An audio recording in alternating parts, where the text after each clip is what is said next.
कि ये भारत का संविधान परम पूज्य बाबा साहब डॉक्टर अम्बेडकर ने अपनी सारी कुर्बानी करने के बाद जीवन भर संघर्ष किया। इस संविधान के लिए परम पूज्य बाबा साहब डॉक्टर अम्बेडकर के एक एक करके चारों बेटे दुनिया से चले गए। वो जलील हुए, अपमान हुए, बेइज्जत हुए, जाने क्या क्या था। 1930, 31, 32 के राउंड टेबल कॉन्फ्रेंस में बाबा साहब डॉक्टर अम्बेडकर जब वोट का अधिकार लेकर के आए थे, बाबा साहब डॉक्टर अम्बेडकर ने संविधान में वोट का अधिकार हम लोगों को दिया। तब बाबा साहब डॉक्टर अम्बेडकर ने कहा कि मेरे लोगों, मैं आप लोगों को वो हथियार देकर के जा रहा हूं।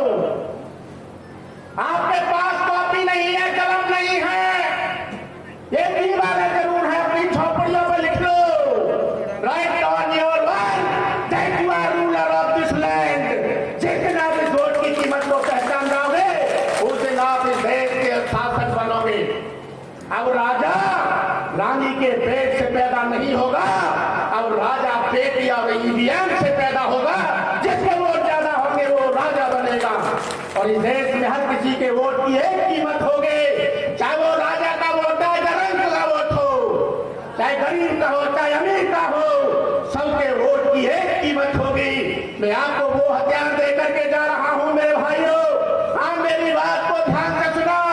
बंदूक की गोली खाली जा सकती है, तलवार की धार पलट सकती है, भाले का वार खाली जा सकता है, तोप का गोला खाली जा सकता है, कोई जादू टोना भी खाली जा सकता है। लेकिन मैं जो हथियार आपको दे रहा हूं, ये जो वोट का अधिकार है, इसका निशान बड़ा चूक है। आप इसे अपने जब वोट पूरे बूथ पर जाओ तो चारों तरफ से, इन तरफ से काट लगी होगी, बराबर की एक तेल होगी, बैलेट पेपर आपको मिलेगा, या ईवीएम की मशीन जाएगी। जो आपका दुश्मन है, इस वोट को जो खत्म करना चाहता हो, मेरे द्वारा बनाए गए संविधान को जो खत्म करने की कोशिश करो, उसको जाकर के आप सीधे उसके खिलाफ आप वोट कर दो। वो दुनिया के किसी भी कोने में होगा, वो अपने आप खत्म हो जाएगा। ये वोट का अधिकार हमें बाबा साहब डॉक्टर अम्बेडकर ने दिया था। मैं आपको बता देना चाहता हूं मेरे भाइयों, ये वोट वो कीमती वोट है, इसके बराबर दुनिया की धरती में किसी की कीमत नहीं है।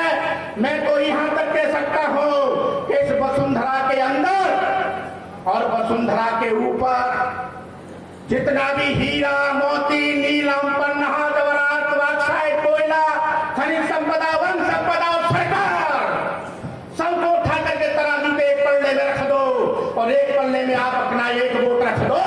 उसके बाद भी आपके वोट की कीमत वो सारी वसुंधरा की खनिज संपदा और सरकार से भी ज्यादा है। मैं आपको विश्वास के साथ कह रहा हूं।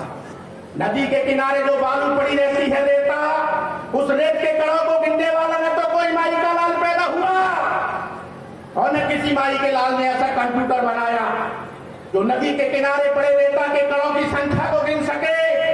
ठीक उसी प्रकार इस वोट की कीमत है, ये अनमोल है, इसकी कोई कीमत नहीं है। मैं एहसास करा देना चाहता हूं उस वोट के ताकत का, इसकी कीमत का है मेरे भाइयों। एक बैंक होती है और एक बैंक में करोड़ों अरबों रुपया रहता है और उस करोड़ों अरबों रुपया वाली बैंक की रखवाली केवल एक पुलिस का रिटायर्ड अधिकारी 12 बोर की बंदूक लेकर उन करोड़ों अरबों नोटों की रखवाली बैंक की करता है। जहां करोड़ों अरबों रुपए रहते हैं, एक रिटायर्ड फौजी 12 बोर बंदूक लेकर उसकी रक्षा करता है। लेकिन जब एक बूथ पे जब 600-700 वोट डलते हैं, वह 10 मिलिट्री के जवान, वह पूरा मिलिट्री महकमा रहता है और पोलिंग बूथ को घेर लेते हैं, तो आपके 500 की वो कीमत, आपकी जो पोलिंग बूथ है वोट डल रहे हैं, उनकी कीमत अरबों खरबों नोटों से भी ज्यादा है। मैं आपको बता देना चाहता हूं। अगर इतनी कीमत नहीं होते तो इतनी बड़ी रक्षा और सुरक्षा इस वोट की नहीं होती। इसलिए मैं आपको कह देना चाहता हूं, ऐसे कीमती वोट को ये भारतीय जनता पार्टी जिस समय मान, सम्मान, हक, अधिकार, नौकरी, चाकरी, रोजगार, व्यवसाय, पोल, पुलिया, एमएलए, एमपी, मंत्री, मिनिस्टर सब मिलता है, उस वोट को भारतीय जनता पार्टी हमसे छीनना चाहती है। जिस वोट से हमें मान सम्मान मिलता है, जो हमें राजा बनाता है, उस वोट को भारतीय जनता पार्टी देश के अधिकार हमसे छीनना चाहती है। मेरे साथियों, इसीलिए हमारे नेता आदरणीय राहुल गांधी जी ने